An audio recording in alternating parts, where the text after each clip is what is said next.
बढ़िया।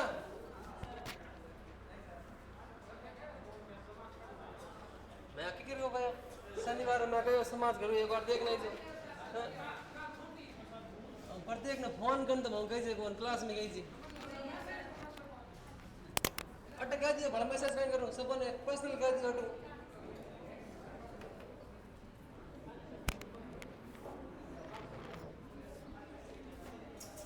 आज टेस्ट है 2 बजे बाद में ठीक है एक तो वे बाल कृष्ण जी आई और लो सेक्शन अभी यूज रुचि है कहीं पे टॉपिक क्या है वो लाई वो कहीं पढ़े थे नेम बढ़िया थॉन डाइगन पावलोवन अरे बढ़िया थॉन डाइगन पावलो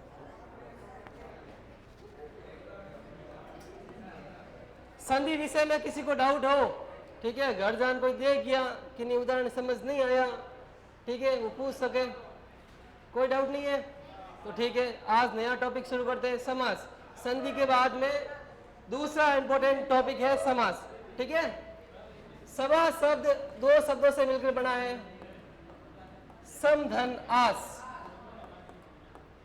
सम का मतलब होता है समीप पास और आस का मतलब होता है बैठना यानी कि जब विभिन्न पद आपस में कुछ शब्दों को हटाकर पास बैठ जाते हैं वहां पर समास होता है ठीक है इसका हम उदाहरण देखते हैं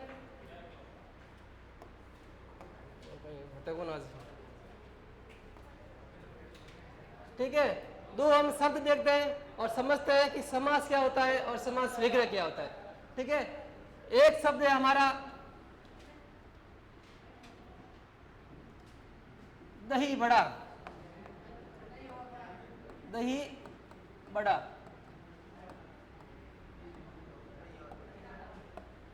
एक शब्द है हमारा रेलगाड़ी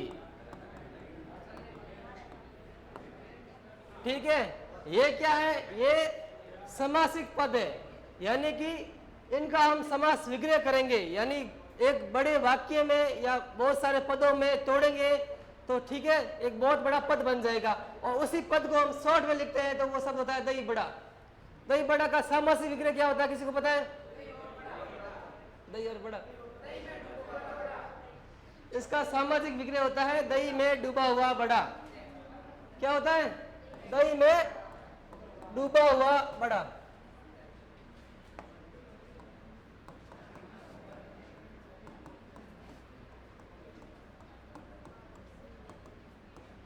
और रेलगाड़ी का हाँ रेल पर चलने वाली गाड़ी रेल मतलब पटरी उन्हें रेल क्या करे रेल पर पटरी रेल होती है ठीक है पटरी और रेल दोनों एक शब्द ही है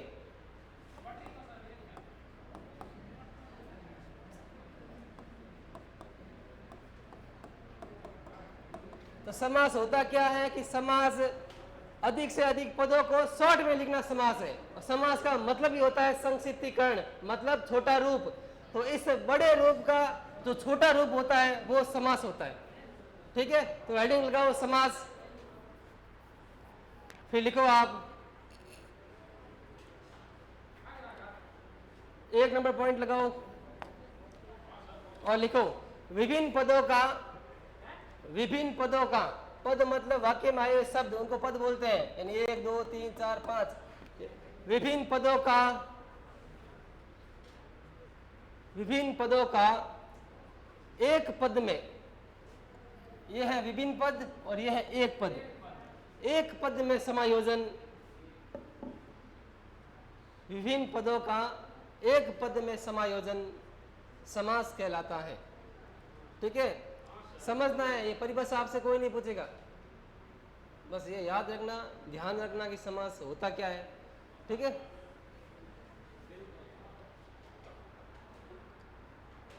फिर लिखो नीचे 2 नंबर 2 या 2 से अधिक 2 या 2 से अधिक शब्दों से 2 या 2 से अधिक शब्दों से मिलकर शब्दों से मिलकर मिलकर बने हुए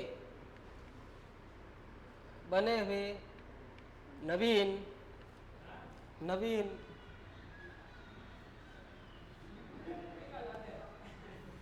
कौन चला फोन और कौन यार है फोन किन है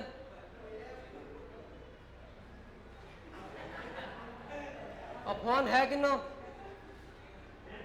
थारा फोन है तो साइलेंट रखी तो कौन फोन दे रहा ठीक है अब देखो ध्यान दो एक बात है अड़की नहीं फोन बाज क्यों नहीं सीधो बाहर भेजूला ठीक है लेस्ट वार्निंग है सब ने लेस्ट वार्निंग है कि नहीं फोन बाज क्यों नहीं सीधो बाहर जावेला भले कोई भी हो आ सब वास्ते लेस्ट वार्निंग है एंड माई क्लास में आगू ना उन दूल्हा बंदे ने आप ही बात है साइलेंट रखो तो स्विच ऑफ करो स्विच ऑफ करना हो कहो लकड़ो ले लियो स्विच ऑफ तो करना होती बोला तो बचे अब शांत रहो सब ए भाई प्रॉब्लम है कि तने तो बोले क्यों पढ़ो नहीं बाहर जाओ मैंने कोई जरूरत नहीं है थोड़ी ठीक है थोड़ा जरूरत है तुम सेठ बैठा हो पढ़ने के थोने आगे की नहीं पढ़ना थोने तो जरूरत थोड़ी है ना कि मोरी तो चुपचाप बैठा रहो पढ़ो जिन्हें नहीं पढ़ना है बाहर जाओ तो रुपया देने बैठा फोगट में बैठा कौन थोड़ा धोच करो माँ बाप रो कि भाई कमाओ या रुपया दिया पढ़ने भेजा या मजा करने भेजे थोड़ा तो क्यों सब बिना फालतू खुद टाइम खराब करो बिना फालतू अब देखो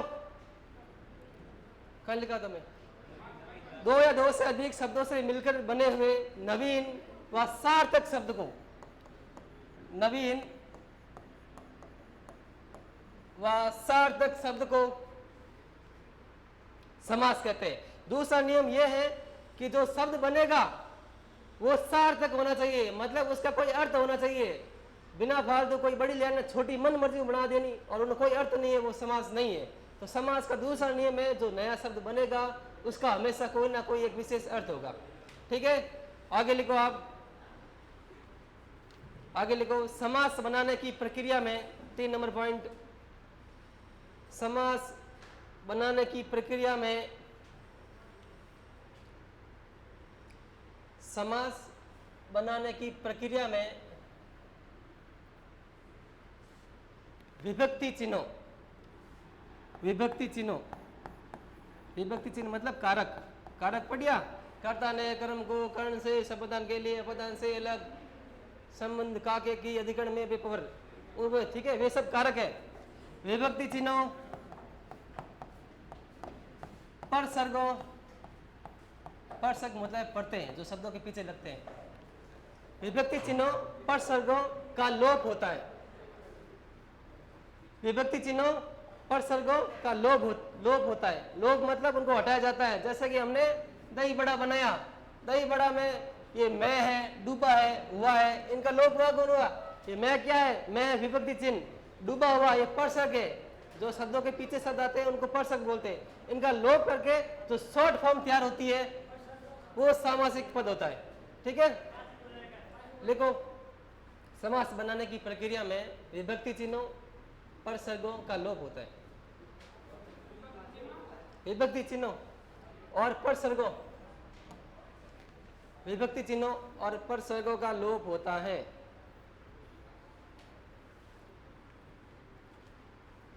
अब लिखो चौथा नंबर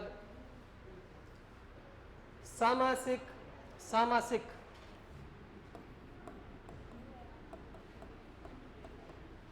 सामासिक पदों को तोड़ने की प्रक्रिया को सामासिक पदों को तोड़ने की प्रक्रिया को समास विग्रह कहा जाता है। समास विग्रह मतलब जो बड़ा रूप था उसको वापस बनाना। सामासिक पदों को तोड़ने की प्रक्रिया को समास विग्रह कहा जाता है। यानी कि ये जो लाइन है ये समास विग्रह है और इनके बीच आए हुए विभक्ति चिन्हों परसर्गों को हटाकर जो शब्द बनता है वो होता है सामासिक पद। सामासिक पद। तो ये 2 उदाहरण लिखो आप, ठीक है। 2 उदाहरणों के नीचे, इसके नीचे लिख दो सामासिक पद और इनके नीचे लिखो समास विग्रह। ये 2 उदाहरण लिख दो। तो समास विग्रह क्या होता है? जो सामासिक पद है उसको तोड़कर बड़े रूप प्रदान करना, वो है समास विग्रह।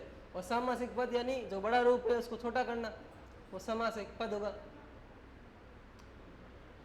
ये 2 लिख दो आप। 2 लिख के नीचे लिखो समास विग्रह और सामासिक पद।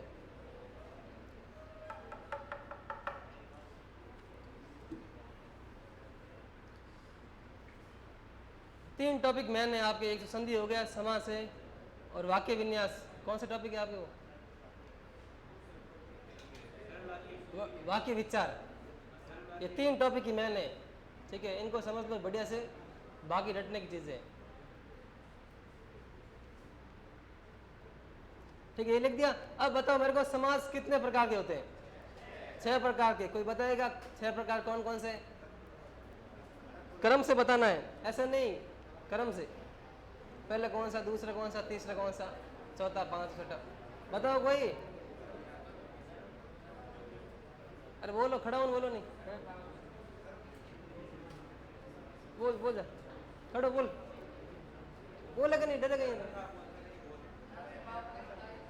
सबसे पहला भेद है अव्ययीभाव समास, ठीक है। सेकंड भेद है कौन सा? तत्पुरुष। थर्ड कर्मधारय। चौथा द्विगु या द्वंद्व, द्वंद्व समास। 5वां है द्विगु और 6ठा है बहुव्रीहि, ठीक है। इसमें से 2 मेन समास है जिनको आपको समझना होगा। पहला तो अव्ययी समास है और दूसरा है तत्पुरुष समास। बाकी आप उसके उदाहरण दे के सीधे बता दोगे ये कौन सा समास है, ठीक है। तो हेडिंग लगाओ आप, अव्ययीभाव समास। आपको परिभाषा नहीं पूछते, आपको सिर्फ उदाहरण पूछेंगे। या तो समास विग्रह करो, या इस समास में कौन सा समासिक पद में कौन सा समास है, बस 2 क्वेश्चन आएंगे आपके। अव्ययीभाव समास, इसके नीचे लिखो आप अव्ययीभाव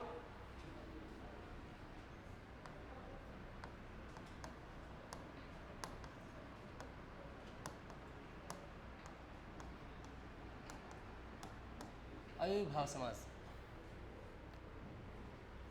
इसकी विशेषता यह है कि इसका प्रथम पद वो प्रधान होता है। लिखो आप, अव्ययीभाव में ये क्वेश्चन आ सकता है, ये बार बार आया हुआ भी है कि कौन से समास में प्रथम पद प्रधान होता है। ये याद रखने वाली चीज है, याद रखना। लिखो आप, अव्ययीभाव समास में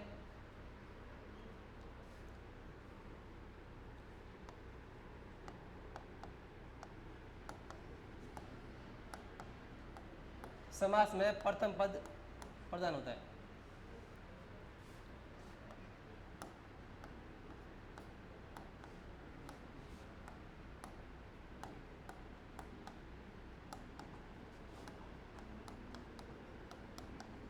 फिर लिखो आप,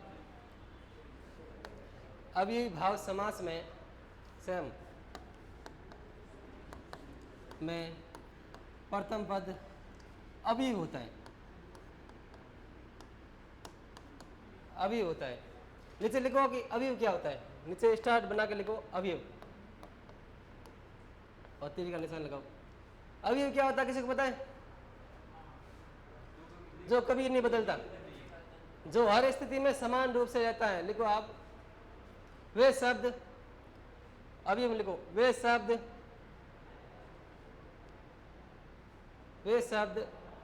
जो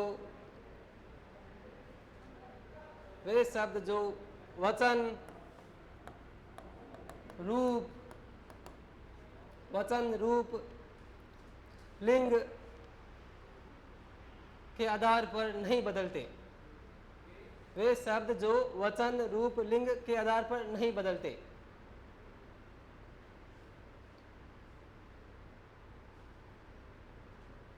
यानी कि हर परिस्थिति में वो समान रहेंगे, उस पर किसी का भी प्रभाव नहीं रहेगा। ना वो वचन के अनुसार बदलेंगे, ना रूप के अनुसार और ना लिंग के अनुसार। ठीक है, आगे लिखो आप तीसरा नंबर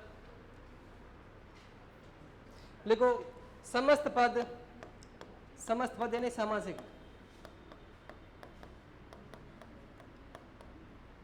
सामासिक पद वाक्य में, समस्त यानी सामासिक पद वाक्य में क्रिया विशेषण का काम करता है। बस ये याद रखना आपको, ये आएगा नहीं लेकिन याद रखना है। क्रिया विशेषण आपका टॉपिक है नहीं, लेकिन ये इसके विशेषता है, क्रिया विशेषण का काम करता है।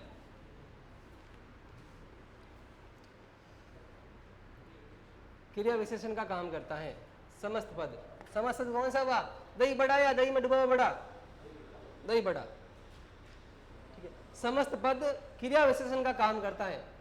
ठीक है, अब 3 बात याद रखनी है, मैंने तो 2 बात याद रख दो आप। ठीक है, ये आपने लिख दी है, याद रहे तो अच्छा, नहीं तो इसको कोई बात नहीं।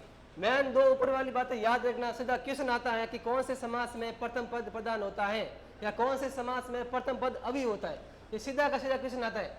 ठीक है, तो इनमें से क्वेश्चन बन सकते हैं। ठीक है, बाकी एक मेन बात और है, वो लेकिन ये नहीं है, एक ट्रिक मान लो। अव्ययभाव समास में जो प्रथम पद होगा, प्रथम पद मतलब मान लो ये शब्द है दही बड़ा, ये हो गया दही हो गया प्रथम पद और ये हो गया उत्तर पद। अव्ययभाव समास में प्राय प्रथम पद उपसर्ग ही होता है। प्राय, हमेशा नहीं, प्राय लगभग 90% शब्द उपसर्ग ही होता है। ये इसकी शॉर्ट ट्रिक है और लगभग ये ट्रिक काम आती है। नीचे लिख दो नोट लगा के, ये नियम नहीं है लेकिन ट्रिक मान लो इसको। लिखो अव्ययभाव समास में प्राय, ये किताब में कहीं नहीं लिखा है, टीचरों की ट्रिक है। ठीक है, प्राय प्रथम पद, प्रथम पद उपसर्ग के रूप में होता है, उपसर्ग के रूप में होता है।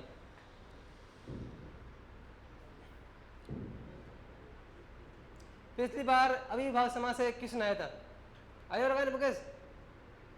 आयो नहीं, एक शब्द इसमें से आया था।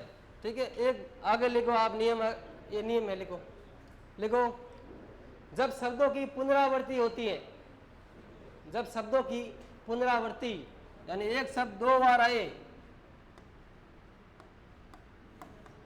जब शब्दों की पुनरावृत्ति होती है, अव्ययभाव समास समझने लायक है। ठीक है, जब शब्दों की पुनरावृत्ति होती है वहां अव्ययभाव समास होता है। उदाहरण दो कोई दे, प्रत्येक में उपसर्ग है तो उनो, लेकिन इन नियम नहीं आवे। पुनरावृत्ति कहां हो रही है यहाँ पर? ये है अव्ययभाव समास का उदाहरण, लेकिन इस नियम के अंदर नहीं आता। लिखो आप रातों रात, रातों रात में रात और रात शब्दों की वापस पुनरावृत्ति हो रही है। एक ही शब्द 2 बार आए तो वहां पर अव्ययभाव समास होता है। फिर लिखो आप घर घर, घर घर, पल पल, हाँ बीचों बीच सही है, बीचों बीच,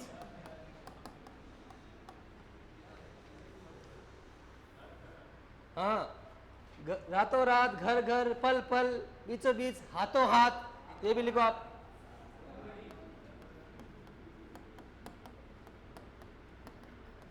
हाथों हाथ, और बोलो बोले, दिनों दिन से आ गया, दिनों दिन, रातों रात, सही। मतलब नियम क्या बोलता है कि शब्दों की पुनरावृत्ति होनी चाहिए, बस ये याद रखना। ठीक है, इस नियम से क्वेश्चन आता है। पिछली बार इस नियम से क्वेश्चन आया था आपके डिस्ट्रिक्ट एग्जाम में, 2023 पेपर में इस नियम से उदाहरण आया था सीधा, या तो रातों रात था या घर घर था, दोनों में से एक था। मतलब शब्दों की पुनरावृत्ति हो वहां पर अव्ययभाव समास है, बस इधर याद रखना। उदाहरण कोई भी आ सकता है, पहला शब्द और दूसरा शब्द सेम होना चाहिए। ठीक है, आगे लिखो आप, लिखो लिखो अव्ययभाव समास में, अव्ययभाव समास में, अव्ययभाव समास में पहला पद, पहला पद प्राय, प्राय, हर, प्रति, हाँ हर, प्रति,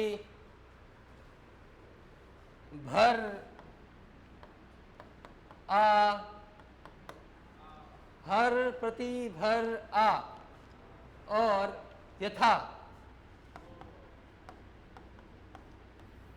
हर प्रति भर आ यथा आदि होते हैं। मतलब ये भी एक ट्रिक मान लो, ठीक है। ये शब्द जहां प्रथम पद में दिख जाए वहां पर अविभाव समास होगा, ठीक है। एक तो ये याद रखना आपको